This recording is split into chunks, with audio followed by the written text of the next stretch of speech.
Hey, salut les amis, c'est Zétique. Avant de plonger dans l'histoire du prophète Noé, n'oubliez pas de jeter un œil à l'épisode sur le premier prophète, Adam déjà dispo en ligne. Pour une bonne dose de bonne humeur et de joie, suivez toute la chronologie des prophètes avec moi. Allez, c'est parti pour une aventure avec Noé.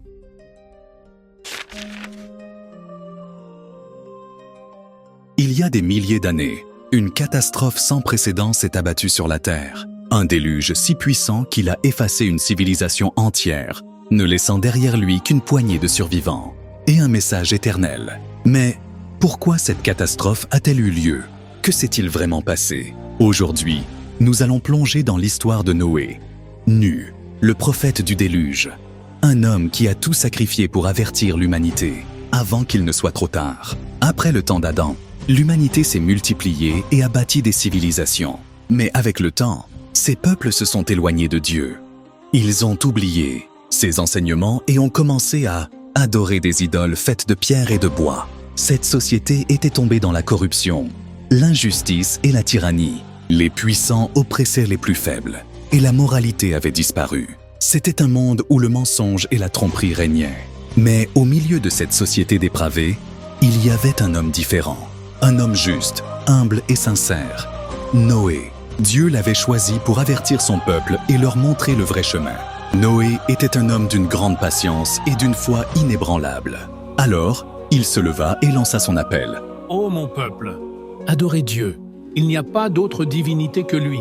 Revenez à la vérité et abandonnez vos idoles. » Mais au lieu d'écouter son message, son peuple se moqua de lui. Les chefs dirent « Noé, tu n'es qu'un homme comme nous. Pourquoi devrions-nous t'écouter? Si ton Dieu existait vraiment, il nous aurait déjà punis. » D'autres disaient « Regardez-le, il prêche depuis des années et pourtant, rien ne se passe. » Malgré les moqueries et les humiliations, Noé ne perdit pas espoir. Pendant 950 ans, il continua de prêcher avec patience, espérant que son peuple change. Mais seules quelques personnes acceptèrent son message, la majorité continuant à l'ignorer. Après des siècles d'avertissements ignorés, Dieu révéla à Noé un message terrifiant. Un déluge dévastateur va engloutir la terre. Prépare-toi. Et construisent une arche. Noé commença alors à fabriquer un bateau immense, un chantier jamais vu auparavant. Mais une fois de plus, il fut tourné en ridicule. Les chefs du peuple riaient en disant « Regardez cet homme, il construit un bateau en plein désert. Où est l'eau, Noé? Es-tu devenu fou? » Mais Noé ne répondit pas aux moqueries. Il suivit les instructions divines, construisant l'arche en bois, assez grande pour accueillir un couple de chaque espèce animale, ainsi que les croyants qui avaient accepté son message. Lorsque l'arche fut prête, Noé reçut son dernier avertissement. Le moment est venu. Alors que les gens riaient encore, le ciel s'ouvrit. D'abord, quelques gouttes tombèrent. Puis, en quelques instants, une pluie torrentielle inonda la terre. Mais ce n'était pas tout. Le sol lui-même libéra des torrents d'eau, et en un instant, les vallées devinrent des océans. Les rivières débordèrent, les villes furent détruites, et les gens, pris au piège, certains couraient vers l'arche, commencèrent à paniquer, frappant à sa porte en suppliant Noé de les laisser entrer. Mais il était trop tard.